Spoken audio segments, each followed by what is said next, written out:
Кут медиа каналына катталыңыз жана Билерман Ордо интеллектуалдык оюндарын көрүп туруңуз.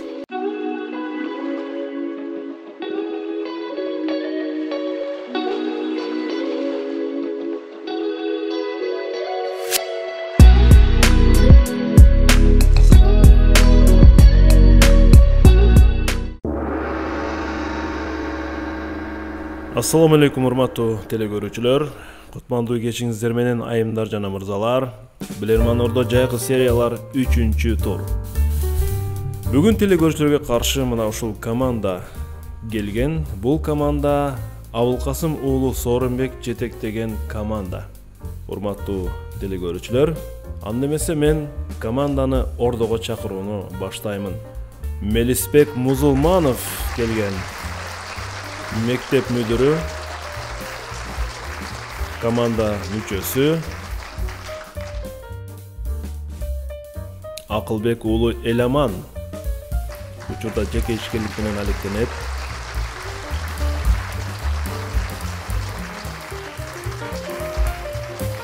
Орунбай уулу Куттубек тарых сабагынын мугалими.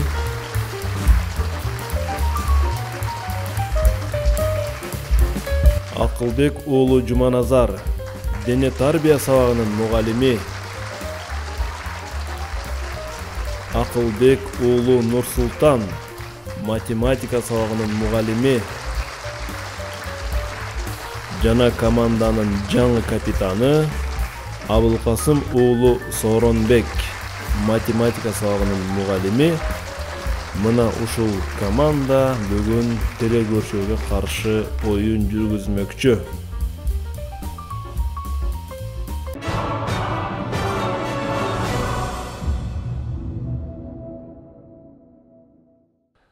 Сорон Абылкасым уулу жайкы серияларда бизерге каршы ойнойт. Сорон мырзанын капитан катары, расмий капитан катары бүгүн биринчи оюну Сорон мырзанын. Өтө жоопкерчиликтүү оюн бүгүн сиздер үчүн. Ушул премьер лигага ошон үчүн Сорон мырза дагы бир жолу кайталап кетейин. Бүгүн жакшылап сергектик менен оюн жүргүзүңүздөр керек. Команда оюнга даярбы? Саламатсыздарбы? Урматтуу Ордо, саламатсыздар урматтуу алып баруучу, саламатсыздар урматтуу телекөрүүчүлөр. Буюрса биз команда менен ошол сиз айткандай деңгээлде жоопкерчилик менен даярданганга аракет кылдык. Алда боло турган оюнга буюрса жеңебиз деген ишеним, аракет бар. Вакыт бардыгын убакыт өз көрсөтүп таразалайт деген ишеничтен. Буюрса жеңүүгө аракет кылабыз. Командага ийгилик. Мелис мырза, өзүңүздү оюнчу катары кандай сезип атасыз бүгүн? Жакшы, жеңил сездим негизгиси. Кудай калса неме айтмакчы бүгүн алабыз. Бүгүн эркин ойнойт экенсиз да? Бир топ.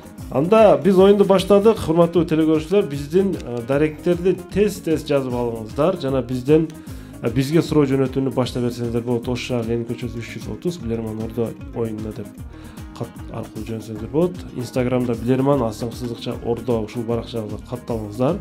YouTube'да Билерман Ордо оюндарыбызды көрсөңүздөр болот. Билерман Ордо деп издесеңиздер эле биздин оюндар чыгат. Facebook'ta Билерман Ордо баракчабыз бар жана Билерман чекит TV күчүчө mail чекит туру биздин ушул электрондук дарегибиз. Ал эми биздин башка өнөктөштөр адаттагыдай эле Барбол. Барболго чоң ыраазычылык. Ар дайым таттуу, жаңы, адал шириктер менен бизди кубандырып келет. Актив дизайн, полиграфия жана жарнак борбору реклама жарнактын бардык түрлөрү боюнча сиздерден буйрутма алат. Aurolux массаж академиясы, ошондой эле Легенда Бека окуу борборлору биздин өнөктөштөр. Чоң рахмат. Эсеп 0-0. Биринчи раундга старт беребиз. Биринчи раунд.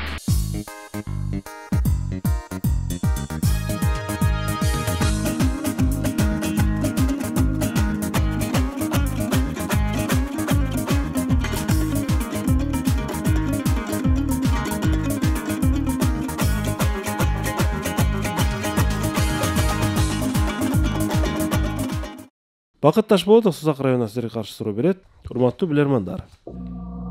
Англиядагы Селфорд деп аталган жогорку окуу жайынын инженерлери дары идиштери үчүн бурама капкактарды ойлоп табышты. Кызыгы, капкактын ички бөлүгүнө атайын желим орнотулуп, ал желим убакыттын өтүшү менен чирий баштайт. Жыйынтыгында чириген желим бөтөлкөнүн капкагын ачылбай турган абалга алып келип, аны идишке толугу менен жармаштырып салат. Ошол желимдичи. Аны ачканга такыр мүмкүн эмес. Эми сиздерге суроо, мындай капкактар бейтаптарды эмнеден сактайт? Кетти минута. Кеткен дарыдан, мөнөт өтүп кеткен дарыдан. Дагы башка эмне бар? Мүмкүнчүлүк жок го дейм. Эмне бар? Себептен убакыт өтүшү менен ал капка ачылбайт. Жок, мөнөт өтүшү менен дары жараксыз болуп калат. Дагы эмне? Мөнөт башкага чыгалы, мөнөттүн өтүшү бул бир ача албай калды. Аны суроодо да өзү айтып атат да бул жакта. Жок, ошол убакыт мөнөт өтүп кетиши менен деген нерсе жок. Ошо уланып калуудан, Уланып калды. Мөнөт өткөн дарын ичи уланып калып алып барат. Жармаштырып коет экенде. Жармаштырганда ачпай калды. Ал мөнөт өткөн ачып кеткенден кийин Эме мөнөт. болушу да мүмкүн. Жаш балдардын оозун ачып салбашынан ошол да болушу мүмкүн. Жок, ал ачылбай калып атпайбы? Бейтаптарды да атат. Жаш бала эмес. Демек оорулуулардан эмнеден сактайт? Демек дарынын бул убакытты үнөмдөп токтото берсек кандай болот? Талкуулайлыбы? Жок, сураш керек да. Өзүн да айтып атат да бул жерде. Мөнөт өткөндөн Атайын чыгартат муну. Атайын чыгарып атат. Эмне максатта? Ошол эле жарак бейтаптарды сактап атат дейт. Бул мөнөтү өтүп кеткен дарыны ичүүдөн эле сактап атат. Эч кимдин дарыны көз айдер үчүн көз айдер ачыкпагандай немелерден эмеспи? Көз айдер үчүн эмеспи? Көз айдер бейтаптар. Сора мырза, убакыт аяктады. Ким жооп берет? Урматтуу алып баруучу, бул суроого биздин команданын атынан Мелис Музулманов. Мелис Музулманов. Урматтуу алып баруучу, эми биз эмнени эске албай калдык билбейм, бирок негизинен эми бейтаптарды мөнөт өтүп кеткен дарыны колдонуудан сактайт го. Ууланып калуудан сактайт негизгиси. Анткени мөнөтү өтүп кеткен дары дармектер дарылык касиетин жоготуп, ууга айланып калат да көбүнчө. Ошондон сактоо максатында баягы ачылбай калат, ошол менен чыгынды катары төгүлүп кетет. Же аптекадан сатып албайт да аны. Мындайча айтканда мөнөтү бүткөндөн кийин аны ача албайт. Сатып алса дагы аны ача албай калат. Ошон үчүн уланып калуудан сактайт. Эсеп 1-0 жооп тура. Мөнөтү өтүп кеткен дарылар бейтаптар үчүн аябай коркунучтуу. Дарыканадан дары алып жатканда бизге дагы кулагыбызга күмүш сырга сөзсүз мөнөтүн караңыздар.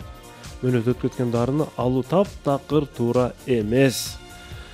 Эсеп 1-0, команда өз пайдасына эсепти ачты. Жана биз оюнду улантабыз. Экинчи раунд.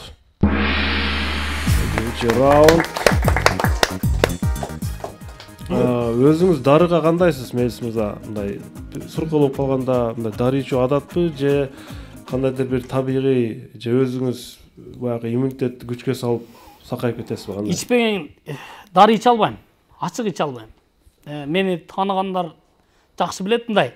Чоңураак таблетка болсо, кадимкидей тамагыма келгенде, мындайынан келгенде анан кийин суу менен кошуп чытам. Ата көпчүлүк учурда башкаларга окшоп мындай дароо эле иче албайм да, дарыны иче албайм. Анан көбүнчө ошол баягы грипп болуп калсак, сасык тумоо менен ооруп калсак, ошол айранга тиги кызыл калемпир, анан мурч кошуп, анан пияздан туурап туруп ошону ичип, анан же футбол ойногонго аракет кылам. Айранга кызыл калемпирди кошуп, пиязды кошуп, тузду кошуп, ичип футбол ойнош керек. Жакшы рецепт болду.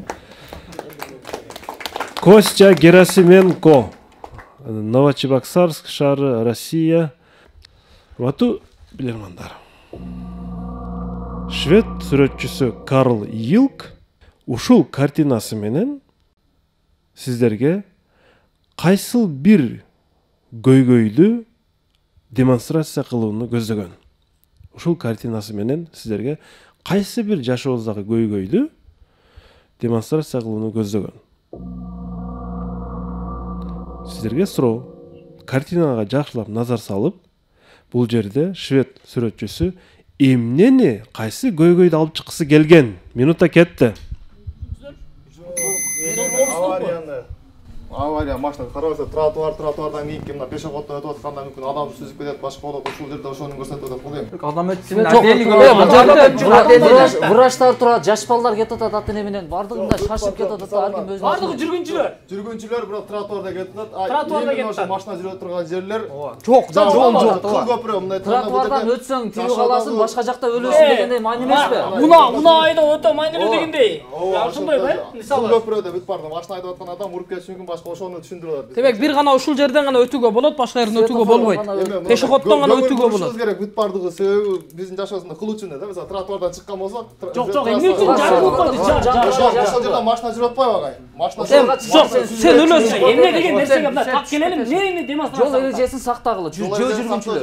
Ошону эме алып атат. Кандай десем? Жөө жүргүнчүлөрбү же? Жөө жүргүнчүлөр. Жол жүргүнчүлөргө айдап атат. Жол жүргүнчүлөр. Авария эмне дейт ага кыргызча? Жол кырсыгы.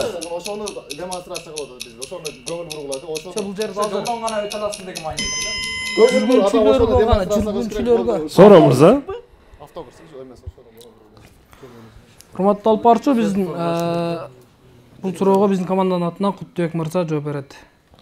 Куттубек мырза. Урматтуу алып баруучу, бул жерде көрүп атабыз, тротуардагы адамдарды тегиз анын жанындагы эгерде эме отурган болсок, автожолдор, трассаны.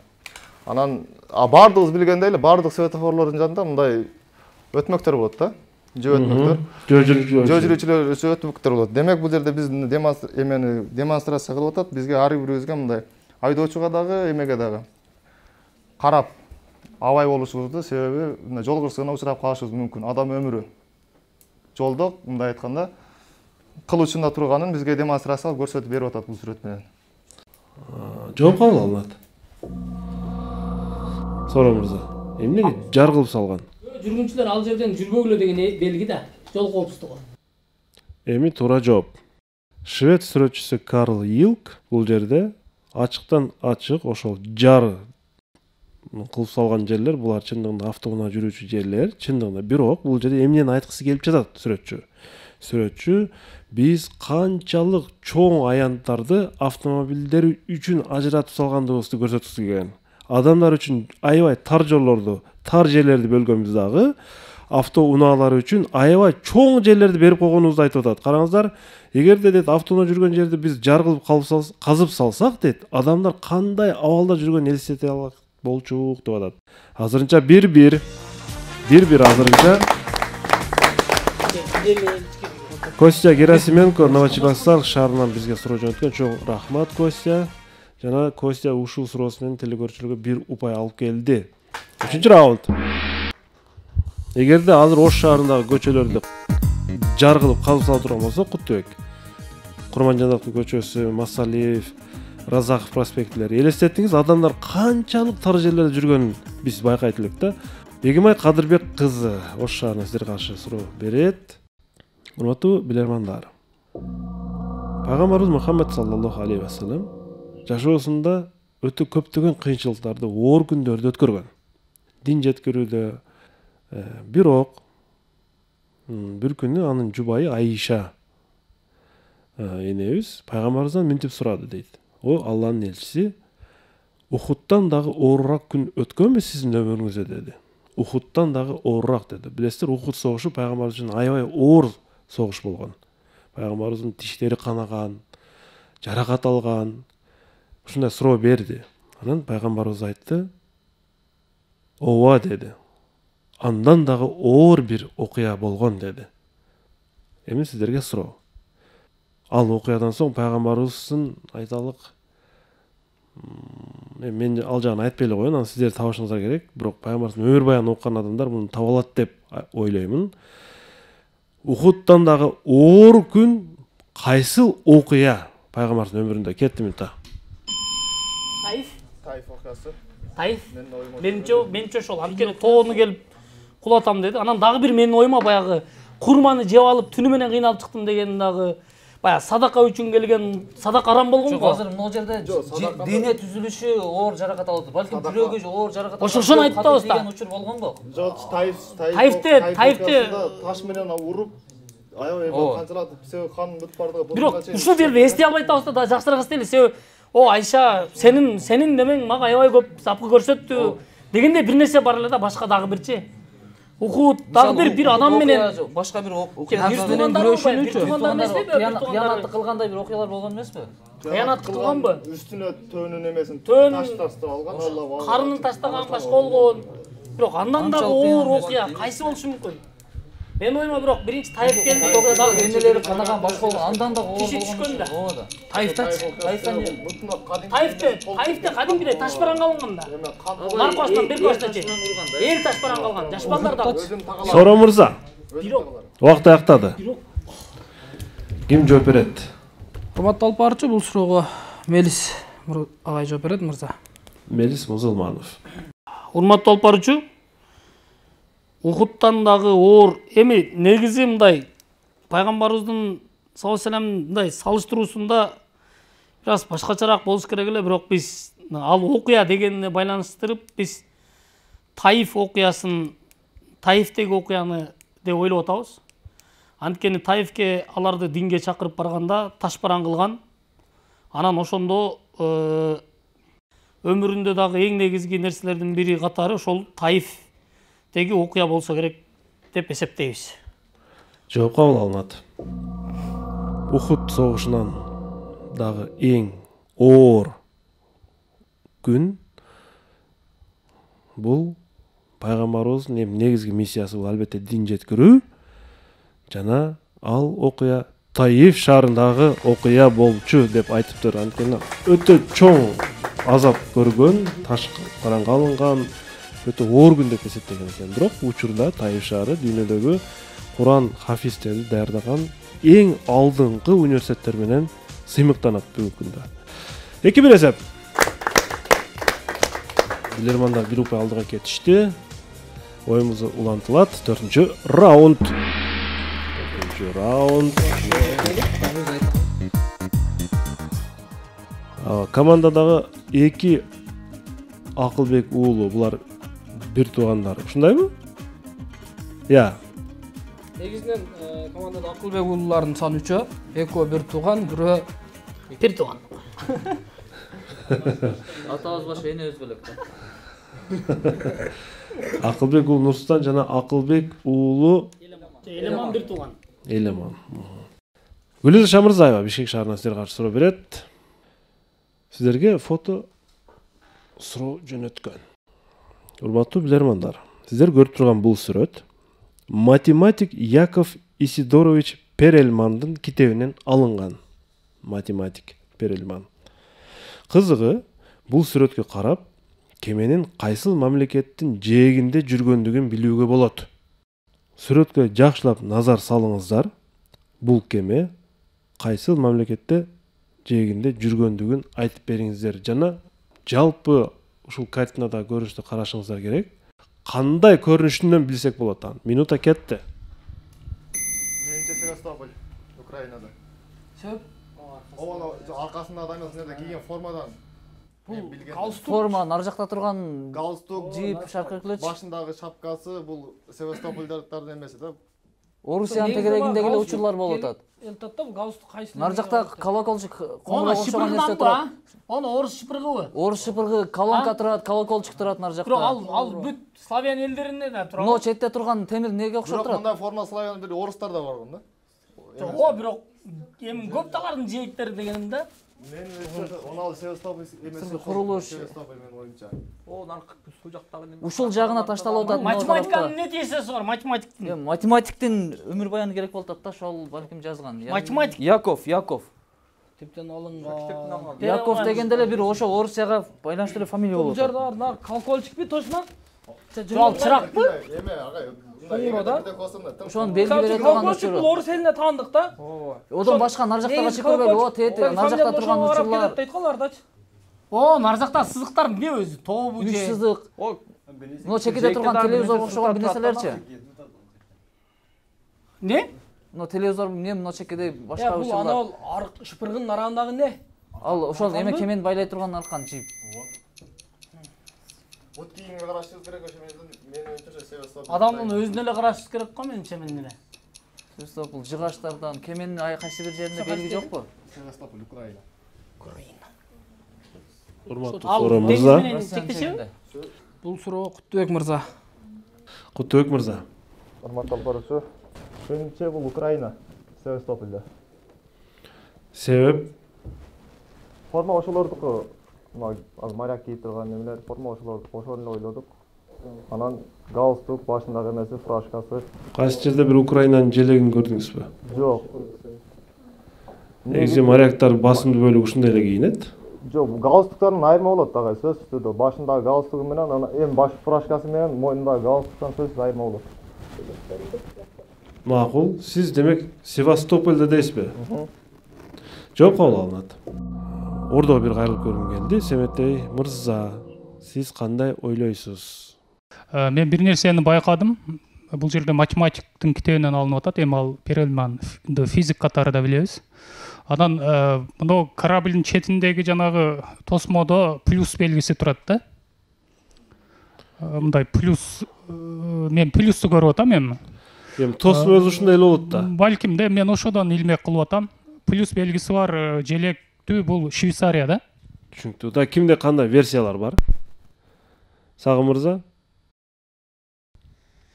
Урматтуу алып баруучу, кыска жооп берейин, бул экватор болушу мүмкүн. Себеп? Эми көлөкө жок көрүнбөй атат. Эми формага маани бербешибиз керек. Форма ар кандай болуп калышы мүмкүн да. Көлөкөнү көрбөй атабыз. Математика так илим дегендей.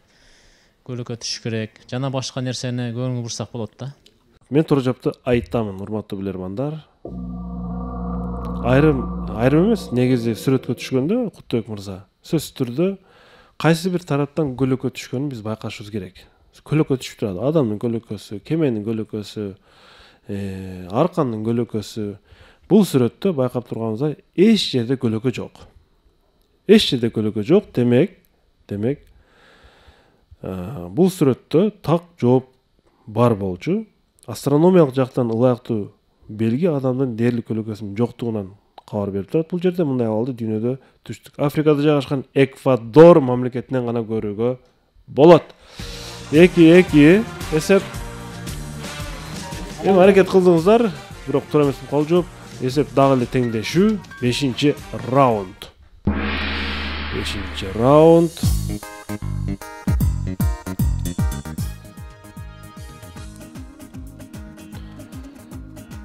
Жакы сериялардын 3-чү туру клубтун ичиндеги расмий оюндардын биринчиси Сорон Абылкасым уулу Премьер лигага чыгуу үчүн ойноп жатат бүгүн. Асылбек Камчыбеков Кызыл Кыя шаарына силерге каршы суроо берет. Орус жазуучусу Борис Акуниндин романдарынын биринде келте менен ооруп, келте бул паратив. Келте менен ооруп, аз жерден өлүп кала жаздаган кыз жөнүндө сөз болот. Аз жерден өлүп кала жаздаган кыз жөнүндө сөз болот. Катуу ооруган демек келте менен. Кызык, ал кыз 1 ай бою эпидемиялык ооруканада дарыланып, ал жерден толугу менен сакайып чыгат. Ошондой болсо да, ал аргасыздан үйүндө 2 ай убакыт отурууга дагы мажбур болуп, натыйжада зеригүүдөн чарчап дагы кетет. Бирок ал 2 ай үйдө мажбур түрдө отуруш керек болчу. Сакайган. Урматтуу билермандар. Ал кандай себеп менен аргасыздан үйүндө 2 ай отурууга мажбур болду? Бул кыз кетти минутта. Чач түшкөн, Негизи келте оорусу кандай басалбай калды. Келте оорусу. Жок, болбойт. Сакайып түшкөн. Анда сакайбаган болот де, басалбай калган болсо.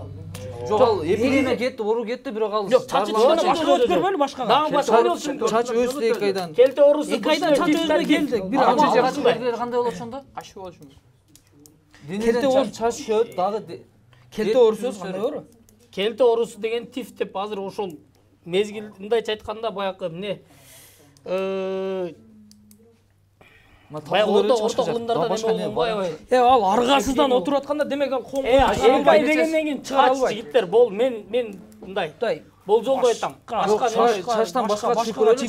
Чачтан эмне болушу мүмкүн башка? Чач 2 айда өстү макул. 2 айда бирок эч канча өспөйт да чач.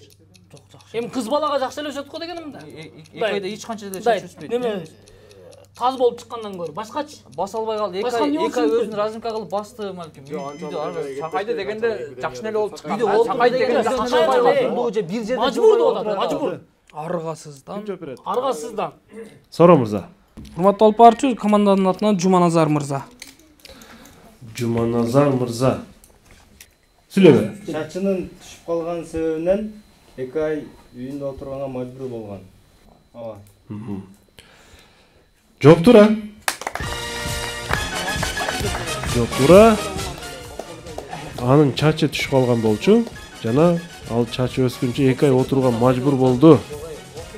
3-2. Билермандар 1 упай алды да 6-чы раунд. 6-чы раунд. Команда премьер лига чыга алабы же жокпу бүгүн? Азырынча абал жакшы.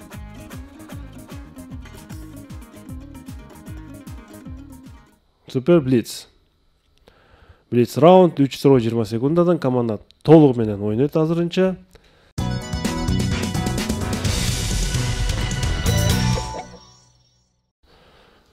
Сиздерге каршы Баяман Топчубаев суроо берет Санкт-Петербургдан. Сиздерге суроо. Бул буюмду адамдар кандай максатта колдонушат? Кетти 20 секунда. Эмне бул? Ачаткен, тыйымкен. Бул эмне кулакка тыгабы эмне кылат? Бул жерге бир нерсе кылчык койбойбу? Ортого. Акча үчүн бул этегин аркылуу өзү баш экен да. Скорка салып, разинка кылбай бир нерсе кылып туруп. Мен кармап атат. Топпен басылат. Так, бул жака кылса ачылат. Сора мырза. 20 секунда аттады. Урматтуу алып барчу, команда менен келишип бул бул буюм копилка болушу мүмкүн бизче. Акча тыйын топтогучпу? Макул, мен акча салгыч деп. Урматтуу алып барчу, бул эмен жоопту өзгөртөлү, бул скотч кыркуу үчүн же болбосо скотч салып, баягы биз көбүнчө магазиндерде башкаларда көрөбүз, даяр скотч тартып алып, кыркып эме кылып кете турган буюм. Скотч кыркуучу буюм, Түшүнүктүү. Жооп кабыл алынат. Скотч кырка турган буюмду мен көрдүм эле, бирок ал башкачадай көрүндү эле. Урматтуу билермандар, мырзалар колдонот. Демек бул сакалды тегиз алуу үчүн чыккан аппарат. Устаранын эң заманбап түрү. Урматтуу билермандар, көрдүңүздөрбү? Кайсы жерден мындай бүт эмен жабаттагы кыпчытып туруп, андан кийин сакалды теп-тегиз өзү эле алып коет. Сиздерге ички көрүнүшү көрүнгөн болчу мунун? Аке. Көрдүңүздөрбү? Могу жерде сиздерге ачык түрдө лезвие көрүнүп турган. Сол жактагы идиштин түй жагында лезвие турган. Сиздер ага эмнегедир маани бербедиңиздер. Оң жагында да лезвие үчүн орун бар экен. Эсеп 3-3 болуп калды. Кайрадан Блиц раунд токтоп калды тилекке каршы. Формасын чыгарат экен. Формасын чыгарат, тегиз алат сакалды. Кайрадан эле билермандар телекөрүүчү менен теңдешти. Оюнубуз улантылат. 7-чи раунд. 7-чи раунд.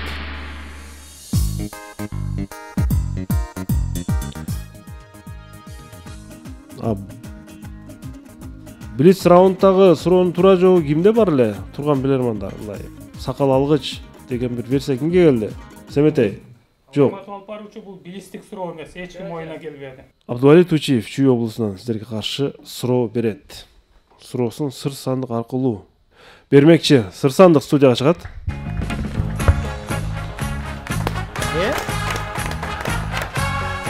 Урматтуу билермандар.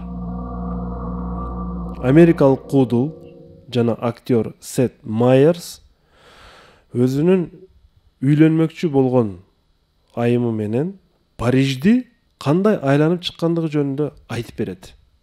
Париж шаарын айланып чыккан экен өзүнүн келечектеги колуктусу менен. Өз сөзүндө Сет Майерс чөнтөгүнөн капыстан түшүп калган паспорт ага ыңгайсыз абалды жараткандыгын кошумчалайт. Жерге түшүп калган паспорт ага ыңгайсыз абалды жараткан экен. Себеби анын жанында, паспорттун жанында, сандыкчанын ичинде турган буюм жок болгон. Эгер болгондо эле, деди да Сет Майерс, аябай сонун болмок деди. Урматтуу билермандар, сандыкчада кандай буюм бар? Кетти. Неме, путевка да? Ал куудул да. Ал барган эмес менимче. баягы келечек колтусын айтып баягы Парижге барып кетат десе дагы ошондой жүрүп атат. Айланып жүрүп, бул жерде бир болсо телефон, Кол шакек же балким. шакек, икеше. Себеби дегенде паспортты алыш үчүн бул багы сюрприз болмок деген сыяктуу болушу мүмкүн. Жок, дагы. Кетти, жок болду, ыңгайсыз болду. Паспорт кокусунан Ыңгайсыз болду. Байкабай атат ал, билбей калды. Кокусунан түшүп кетти паспорт. Жок, ошол нерсени паспорттун жанында шакек бар болгондо деп атат да. Айланып жүрбөйбү? Жок, айланып атат. Биринчи вариант. Ал Акча эмеспи? Паспорттун эмеси эсиме келет да, балким Парижде айланып жүрөт. Парижде бир илмек жокпу? паспорт эмечи. Балким Эйфель мунарасынын эмесидир. Макет бар, кичинекей эмес. Жок. Паспорт кичинекей, демек кичинекей нерсе болуш керек. Паспорттун ичинде же паспортты алганда уже неме болуп атпайбы? Паспортты алганда. Демек бул жерде жок, паспорт алганда ушул нерсе болгондо сонун болмок деп атат. Же шакекке токтололу. Же дагы ушуга окшош бир мындай майдараак бир жашоочу майлуу болгон нерсе. Өз жүрөт да. Сора мырза. Өз жүрөбү? Парижде жүрөт болот, шакекти алалы. Шакеги жок болуп калыптыр. Сорон мырза. урматтуу алып баруучу, бул суроого бизден Нурсултан мырза жооп берет. Акылбек уулу Нурсултан. Жооп бериңиз. Урматтуу алып баруучу, биз команда менен кеңешип, америкалык кудул үйлөнмөкчү болгон өзүнүн аялынын же болбосо айымдын жанында жүргөнүн эске алып, ага балким өзүнүн сүйүүсүн, турмушка чыгууну сунушташ үчүн ага албетте шакек керек болот, нике шакеги. Паспорту түшүп кеткенде, эгерде ошол шакек болгондо, ал балким паспорт кокусунан түшүп атат, кырдаалдан чыкмак, жакшы, өтө сонун болмок деп кудул ошону айтышы мүмкүн. Сырдуу санчада нике шакеги бар. Жооп кабыл алынат. Нике шакеги. Париж. Мелис мырза ал кыялындагын айтып берди, ал барган эмес деди. Ооба, ошондой болуп атат да. Анда көрөбүз. Сейд Майерс эмнеге өкүнүп калды? Бул нике шакеги болчу. Эгер нике шакеги болгондо, дейт, ал ошол жерден баягы джентльмендик кылып, сизерге бир элементин көрсөтүп коеюн. Ушундай бир абалды колдон чыгарып бердим деген да. Паспорт менен кошо алып туруп, сунуп коймок элем, жок болуп калды деп атат. Билемана бир упай алды да. 8-чи раунд. 8-чи раунд.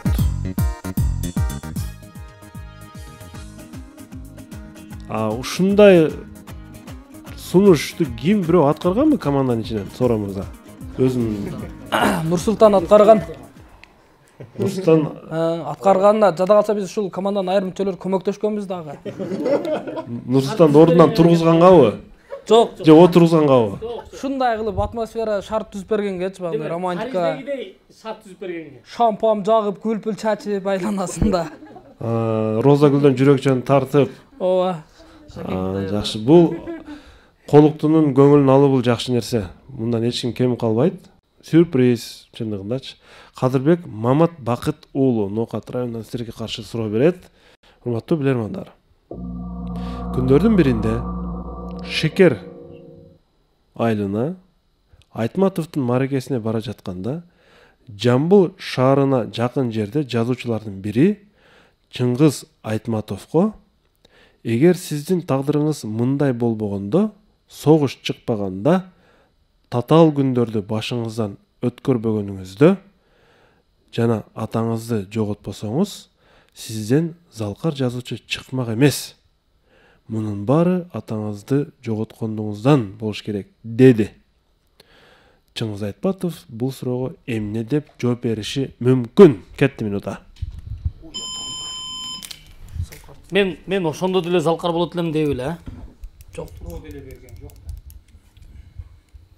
Шекер айылына барып атат, Жамбыл шаарында кайра жанында болбойт элеңиз деди. Эгерде Жамбыл шаарына жатса мүмкүн акын болмокмун. Жок. Ал жерде жок. Мен ушул жерде неме мал доктор болмокмун демек да. Анткени ошол жакта окуган да. Ошол жакта окуган. өзүн кесип Ал жакта окуган да. Ансыз деле ошондой болмокмун дегендей майында айткан эмеспи? Жок, ансыз Жамбыл деле. менен талас эмес алсак, буларда бар төкмө акындар бар, ошону эске алышы мүмкүн. Мен төкмө акын болмокмун. Жок, ал бирок Балким ата болгондо мындан да күчтүү болмокмун дебейм. Жамбыл тамчыйып болом деген эмеспи? Жок. Жамбыл шаары бекерден айтылбайт ага дейм. Жок, Жамбылды аларда толтур адам бар да Жамбыл деген. Кегиле. Не деши мүмкүн? Мисалы тағы бирөө айтты да, мисалы мындай болбойт элең деди. Демек бунун Согуш болбогондо, согуш темасында бул атасынын мен жок, ал мындай дешим мүмкүнбү? Мен атам ушундай даңктуулукту мага кереги жок эле, мага атам болгондо болмо жакшы болмок дешим мүмкүнбү? Мен ансаа деле даңк. Мага бунчалык атам даңктын башканын кереги жок, мага атам болсо Атам даңктуулуктун болмок эмес деп атат да. Атам бирок согушту да кайтат да бирок. Мен атам тирүү болгондо мындан да даңктуу болмокмун дегендей маани айткан эмесмин. Атак даңктын кереги жок. Соро мырза. Мен атак даңк үчүн жазган эмесмин балким. Урматтуу алып баруучу, суроого өзүм жооп берүүгө аракет кылып көрөйүн. Маалымат Абдыкерим Муратов жана Кыялбек Акматов жазган Чыңгыз Айтматов цифралар жана фактылар деген китептен алыныптыр. Үйдө турат да. Бул маалымат. Чыңгыз Айтматов эмне деп жооп берди бул суроого? Ал китепти окуп алгандыгыбыз үчүн бир аз мындай эме кыла албай атабыз, бирок адамдык уулдук балалык эмени ала турган болсок, эгерде мага мындай атак даңктын кереги болмок эмес, эгерде атам болгондо, мага согуш болбогондо, мага мынчалык атак даңктын кереги деле эмес болчу, ошолор тирүү болсо мага жетиштүү болмок деген болушу мүмкүн. Ушул күндөн көрө мага атамдын тирүү болгону жана согуш болбой тынчтык болгону жакшы эле дешим мүмкүн. Жооп кабыл алынат. Сиз окугансызбы, Жок. Мелис мырза, сизчи? Үйүңүздө турат? Турат. Бирок бул жерин окуп аптым, же унуттамбы? Бирок мындай элестеттим да. Тоголок болуп чыккан, ортосу тоголок. Ортосу тоголок. Ачык. Ачык түйүндө Чыңгыз Айтматовдун сүрөтү бар. Ооба. Ортосу ак түстүү дизайн. Бул жамбыл менен байланыштуу болчу окуусу боюнча. Китептин бурчунда Чыңгыз Айтматов 90 деген дагы белги бар. Туура жооп. Чыңгыз Айтматов бул суроого ооба бул чындыгында чоң жоготуу. Мен андан көрө жазуучу болбой калсам жакшы болмок. Андан көрө атамдын тирүү жүргөнү жакшы болчу деп айткан экен. Негизинде маңыздык жагынан жооп туура эле. Команданын пайдасына бул раунд, жалпы эсеп 5-3. Караңыздар, бул жерде атанын ордун канчалык деңгээлде Чыңгыз Айтматов баса белгилеп жатат. 9-чу раунд. 9-чу раунд.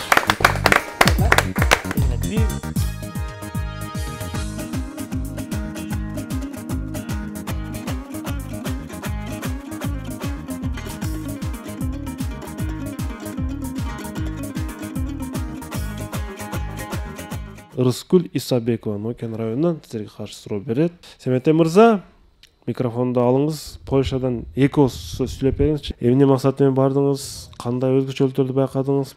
Урматтуу алып баруучу, биз Ош мамлекеттик университетинин 3 окутуучусу жакында Польшанын Белосток шаарындагы окуу жайга эки окуу жайдын кызматташуусун өркүндөтүү максатында барып келдик. Бул жана айтып өткөндөй Белосток шаарында жайгашкан окуу жай экен. Ал жерде биз лекцияларды окуп, сабактарды өттүк. Анан өтө чоң таасир калтырды бул шаар, университет дагы. Анан мен ушул иш сапарым боюнча чакан эссе же макала жазайын деп жүрөм. Муну жакында сиздер көп болосуздар, соц тармактардан дагы жарыялайм. Мага өзгөчө жакты, ачыгын айтайын. Ошко караганда кичинекей шаар, калкы 300 миңге чамалайт экен. Бирок шаар мени өтө тазалыгы, тартиптүүлүгү менен таң калтырды. Жана жол жөнүндө суроо болду, ошол жол боюнча кыскача айтып коеюн. Аларда эки тараптуу жол жүрөт экен. Эки тарабында тең 3 тилке бар. 3 тилкенин бул четинде таксисттер жүрөт экен. Ортосунда шашып бараткандар. Ал эми жолдун бул чети жалаң автобустар үчүн экен. Бас деп жазып коет экен. Ал жолго башка таксилер дагы, башка жат автоунаалар өтпөйт экен эң башкысы. Бул деген сөз жолдо тыгын жаратпайт деген. Шаар, биздин Ош шаарына дагы ушул идеяны сунуштайын деп атам. Балким биздин дагы программисттер ушуну иштеп чыкса. Урматтуу билермандар. Анда биз суроого кайтабыз. Өзгөчө бир объект көрүп турасыздар, жашыл түстүү. Сиздер бул сүрөттө Германиянын Ахен деп аталган шаарындагы бир университеттин клиникасынын жанындагы өзгөчө бир курулушту көрүп турасыздар. Байкап жатканыңыздардай, жашыл өтмөк турат бул жерде. Жашыл өтмөк мунун клиника менен түздөн түз байланышы бар. Жашыл өтмөктүн нары жагында кандайдыр бир дагы бир мындай бир жер турат, жогору жагында, жана өтмөк аркылуу клиникага кирип барса болот. Сиздерге суроо. Бул кандай курулуш жана эмне кызматты аткарат? Кетти минута. Тиш дарылайт да? Жок, жашылдын эмне тиешеси бар тишке? Жок. Аркыга мен тиштин эки балким баягына тамыры башка дейли. Ак. Бирок жашыл эмне үчүн кандай тиште кандай байланыштырылат? Жок, болгону ошол клиниканын ошол бөлүмү тиш дарылоочу бөлүм да. Ошондой да то? Жол болуп калат. Жашыл түздөн түз байланышты болуп атпайбы? Жашыл свет. Жашыл менен өтүп атат ошол жака. Азыр бизден эмнени сурап атат анан? Кайсыл клиника? Эмне кызмат берет? Мына велосипедтерде билмек жокпу? Бул өтмөк кандай кызматты аткарат дедим. Клиника үчүн. Клиника үчүн өтмөк кызмат. Бул объект чоң да, байкап көрүп түндө велосипед машиналар кичине келип олтурат. Бул чоң, үстү жагы аябай чоң. Минута кетип атат. Эми гидрометр бирдеки мезгилде болушу мүмкүн го. Өтмөк үчүн өттү. Ошол жака чыгаруучу баягында айланып. Ошо лента менен чыгат дейсиңерби? Жок, эми макул ал чыгат, бирок эмне кызмат аткарат башка байланыштыралычы? Жосо адамды рентген кылбайбы нар жака өткөнгө чейин? Ошо рентген болушу мүмкүн ба? Жашыл. Жашыл кандай нерседе байланышат медицинада? Жашыл түз эмнени берет? Жашыл дарыны берет. Дары. Башка дагы. Рентгенде түз кандай? Карабыз. Бул баягы стоматологиянын жанында бар чайча турган жер эмеспи? Кан басымы өлчөө Жок, кан басымы өлчөйбү? Жок, эми ал бийик эми Бийикке чыккыча уже билинет да эмес. сиз ал жерде ал бийик кадимкидей эле немедей болуп калбайбы? Этаж үйлөрдөй эле болуп калбайбы? Сыяктуу этаж. О, кыйла эле бийик эне машиналар кичине. Сора мырза, сиздерге жооптун жарымы бар бул сүрөттө, бирок байкай алдыңыздарбы же жокпу билбейм. Сора мырза ким жооп берет? урматтуу алып баруучу, бул суроого өзүм жооп берүүгө аракет кылып көрөйүн. Европада клиникалар билесиздер кадимкидей эле толук медициналык кызматты аткарат. Бизде азыр Ош мамлекеттик университетинин клиникасы бар. Мен билгенден кадимкидей бейтаптарды дарылайт, дагы бир топ кызматтарды өткөрөт. Европада деле ошондой. Сора мырза, улантып бериңиз. Урматтуу алып баруучу, бул жашыл өтмөктөн клиникага киргенге чейин бейтаптар өздөрүнүн баягындай ошол жерде кайсыл эмеси ооруйт, кандай болот, анализ же болбосо эмесин бериши мүмкүн. Рентгенде үзбөседен бул жерде кара эмелер турат, демек бул жак кирбейт. Рентген тапшырышы мүмкүн, башка кылышы мүмкүн. Кыскасы клиникага жеткенге чейинки аралыкта алар ошол өзүнүн кайсыл жери ооруп атканын башкаларын бейтаптарга толук түрдө берип маалымат берип бүтөт менин оюмча. Кайсы жеринен маалымат берет? Маалымат берет дегенде ошол өтмөк аркылуу клиникага барганга чейинки аралыкта алар электрондук түрдө балким мисалы үчүн балким тиш ооруп барган же болбосо кайсыл жери ооруп барса ошол жери боюнча маалыматын уже клиникага барганга чейин врачтарга жетет. Же болбосо компьютерди текшерүүдөн өтөт дейсизби? Өтмөктүн ичинде. Өтмөктүн ичинде. Бейтаптар ушул өтмөктөн өтүп баратып эле компьютерлик текшерүүлөрдөн өтүп, кимдин кайсы жери ооруйт, ошол жерден томографиялык бир жыйынтыктарды чыгарып берет бул өтмөк. Деп түшүндүм. Сорун туурабы? Жок болобу? Араңарда медиктер барбы жокпу, Сора мырза? Жок, математиктер бар, тарыхчылар бар. Илгиз мырза, сиздерчи? Урматтуу алып баруучу, негизи жашыл түс бул медицинада ошол жашоону билдирүүчү бир символикалык түс десек болот. Ал эми суроого келе турган болсок, үстү бир чоң бир аймакты ээлейт деп турдуңуз. Демек бул жерде бир тик учак аркылуу бейтаптарды алып келүүчү орундук болушу мүмкүн. Себеби бул жерде унааларды, анан велосипедтерди дагы мисал келтирип, аларга салыштыра кеттиңиз да суроодо. Урматтуу команда, эми мен туура жоопту айтайын. Мен эмне үчүн жооптун жарымы сүрөттө бар дедим? Маани берген болсоңуздар, жашыл өтмөктүн чокусунда шамал ыргагын байкатып туруучу бир атайын белги турат. Кызыл түстүү, бул аэропорттордо болот. Шамал кайсы жака жүрүп турганын билдирип турат. Могу белги. Могу кызыл ак түстүү белги бул шамалдын багытын көрсөтүп туруучу белги. Эми урматтуу билермандар, сиздерге мен аэропорт ушул өтмөктүн башка ракурсунан көрүнүшүн көрсөтөмүн. Башка ракурсунан карай турган болсок, бул өтмөк жарадар болуп калган бейтаптарды тик учак менен туппа туура алып келип ушул жерден ооруканага түшүрүп жиберүүчү кадимки коридор. Жашыл өтмөк үстүдөн караганда вертолет үчүн белгилүү бир объект, даяр объект, мындай даректи көрсөтүп турат. Тилекке каршы бул раунд телекөрүүчүлөр тарапка. Жалпы эсеп азырынча 5-4, билермандар 1 упай алды да, дагы да болсо.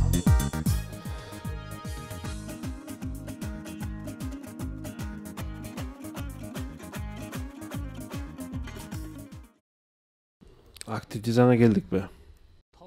Урматтуу билермандар. Өз мезгилинде Ирандын алдыңкы теннис оюнчуларынын бири Мансур Бахрами кедей үй бүлөдө жарык дүйнөгө келгендиктен, ал бала кезинде теннис ракеткасынын ордуна ушул нерсени пайдаланган. Кайсы бир буюмду. Анын кытайлыктар пайдаланган түрү бобслей сыяктуу сейрек кездешүүчү спортто дагы колдонулат. Урматтуу билермандар, бул кайсыл предмет? Кетти минута. Китеп келди эле да, сөз дегенде баягы китеп менен ойнолот. Мансур Бахрами дейт. Не? Неме баягы. Жок, токтогула, неме? Мен оюма баягы Куран окуй турган Иран мамлекети болгон үчүн мындай тактай бар го. Ошол келип атат. Мисалы, ошол бирөөсүн алып ойногонго. Жок, ал жерде айтпай, бирок кытайлык мисалы бобслейни билбейм да, эмне болушу мүмкүн? Жалпак нерсе болуп атат да, эмне бар дагы? Мында урабы. Китеп бар, ал кетти дагы. Баягы эмечи? Кадимки ушуну кылган. Ай, бак кытайлар, индиялыктар ойногон баягы эме эмеспизби? Жыгаш ойногондой айтасызбы? Индия ойнойт. Анда эмне ал таяк менен ойногонбу? Кандай оюн өзүн айтсаңыз? Крекет ал. Ал ыргыт тосот ол. Чоң. Бобслей дейт. Эмне болушу мүмкүн мындай теннис ойногонго? Сейрек жалпак бир сырыкта ойнойт турган нерсе. Ойнолуучу. Кытайда сейрек ойнолот. Кытайда камыр жая турган такталар эмеспи? Суроонун бир сыры. Ошол болушу мүмкүн, а? Ошол сыяктуу балким. Кедей үй бүлөдө эмне болушу мүмкүн? Үйдө ошо камыр жая турган тактан алат, китепти алат, үйдө болгон эле буюмдарын алат да. Суроонун бир сыры. Дагы. Убакыт бүттү. Стол тенниси. Сорон мырза. Неге чөмүш?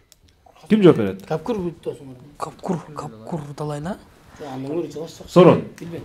Урматтуу алып баруучу, бул суроого бизден Нурсултан мырза. Ал жаш кезинде демек кедей үй бүлөдө үй тиричилигинде тамак ашка бышырып эле колдонулгон кадимки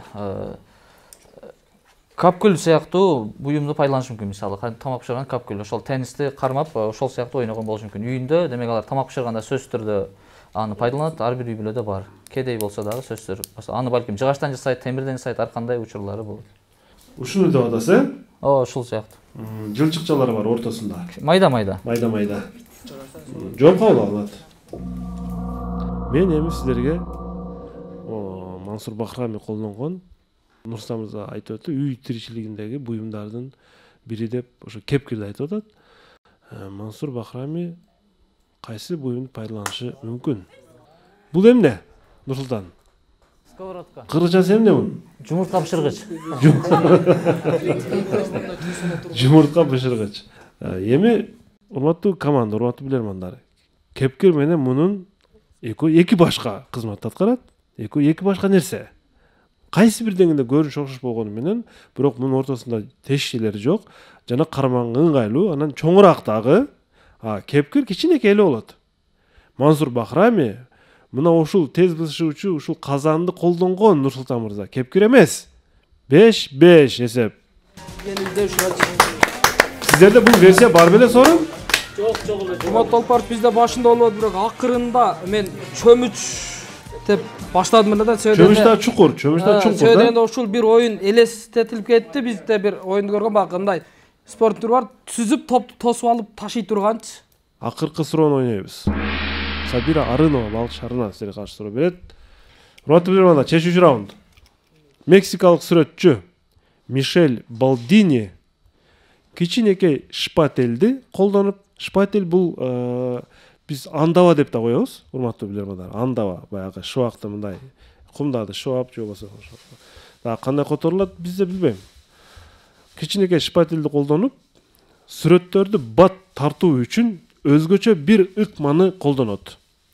Сүрөттөрдү бат тартуу үчүн ошол антаба менен өзгөчө бир ыкманы колдонот экен. Анын эмгектеринин арасында айды карап улуп жаткан карышкыр, инь-яньдын символу, инь-яньдын символу бул Кытай символу билесиздер, жана ак кара дегенде. АКШнын 45-президенти Дональд Трампты дагы көрүүгө болот. Арасынан дагы башкалар бар, үчөөнү сиздерге мисал кылып айтып өтүп атам. Сиздерге суроо, урматтуу билермандар. Мишель Балдини сүрөт тарткан барак, тырнакчанын ичиндеги барак, эми сүрөттү биз баракка тартабыз да. Бул жерде тырнакчанын ичине алып атат барак деген сөздү. Эмне деп аталат, же болбосо ал кандай аталат? Мишель Балдини сүрөттөрүн эмнеге тарткан? Кетти минута. Краска чачат. Красканы чачып тартат. Жок. Эй, шпатель менен тартат. Силер айткан нерсе кол менен тартат. Чача турган ал. Анда эмес, шпатель белки чачуучу. Чачуучу эмес, шпатель шуайт. Дуал. Ичи чукур болот агай. Ошо менен чачат ал. Чачуучуну айтат шпатель. Чачуучу шпатель эмес. Шпатель мындай. Өзү чачат. Мына кырып тегиздей турган. Бирок тегиздей турган. Мейли. Башкагачы. Башкагабы? Не, баягы гипсокартон же башка нерсе болбойбу мындай? Мисалы бул неге тартат? Дуалга тартат. Үйүнүн иштерине сүрөт татпайбы? Үйүнүн ичине сүрөт таткан сүрөттөр. Жок, бул өзгөчө тез тартат да, тез. Кагазды да тез тартып атат деме. Кагаз неге тартат да? Тартпайбы бетине. Баягы. Шпатель менен пайдаланат. Айнеке татат го, бир нерсени чачып алып туруп анан кол менен сызып эле мындан татат го, ошол эмеспи? Жок, ал эмес. Айнек эмес. Жок, шпатель менен да болот, аны эле айтты. Шпатель менен да болот. Демек красканы шоп чачып Дуалга. Тырмакчанын ичине. Демек бул конкреттүү барак эмес. Барак эмес, конечно, барак эмес, түшүнүп атабыз. Бирок башка эмнеге тартат сүрөттү? Сора мырза. Урматтуу алып барышында биз баракты табышыбыз керек да. Барак деген эмне? Барак тырнакчага алынды. Бирок бул эмнени колдонуп атат? Ушул андоо менен. Мына карышкырды элестетиңиздер. Айды карап улуп жаткан карышкыр. Ак кара жана Дональд Трамп.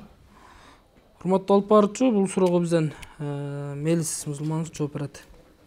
Урматтуу алып баруучу, бул кадимки биз командада аябай көп варианттар болду. Бирок биздин оюбузча бул команданын ою бул. Бул кадимки кагаз, бул дуал. Ошого тартылган мындайча айтканда сүрөттөр. Тактап айтканда бат тарта турган шпатель менен ал баягы шпатлевка деп коебуз. Ак албастыр дагы деп мындай ката турган түрүн айтабыз. Анан үйлөргө пайдаланганда азыркы учурда ошол шпатлевканы көбүрөөк пайдаланабыз. Ошол аркылуу сүрөттөр тартылып атат. Ошол дуал бул демек кагаз бул дуал. Ошого шпатлевканын же эми ак түстө болуп атат да. Шпатлевканын жардамы менен курулуш материалынын жардамы менен тартылат. Жооп кабыл алынат. Эми мен сиздерге Мишель Балдини тарткан сүрөттөрдүн бир ошол бир экөөнүн көрсөтөйүн. Урматтуу билермандар, бул Мишель Балдини кадимки жумуртканын жардамы менен азыркы мындан мурунку суроодо айтылган ушул казандын, жапыз казандын ичине эле жумурткаларды куюп туруп эле ал бышкыча ушундай бир элементтер жасаган. Жумуртканын сарысы бул жакта, карасы бул жакта. Дональд Трампты көрө турган болсок, Дональд Трампты да көрсөк болот. Көрдүңүздөрбү? Жумуртканын сарысынын чачы, жумуртканын агы, анын бет түзүлүшү. Мына ушундай аракеттер менен 6-5 эсебинде тилекке каршы дейбизби? 6-5 эсебинде бүгүнкү оюн соңуна чыгып жатат. Команда бир упай айырма менен жеңилип калды. 6-5 эсеп.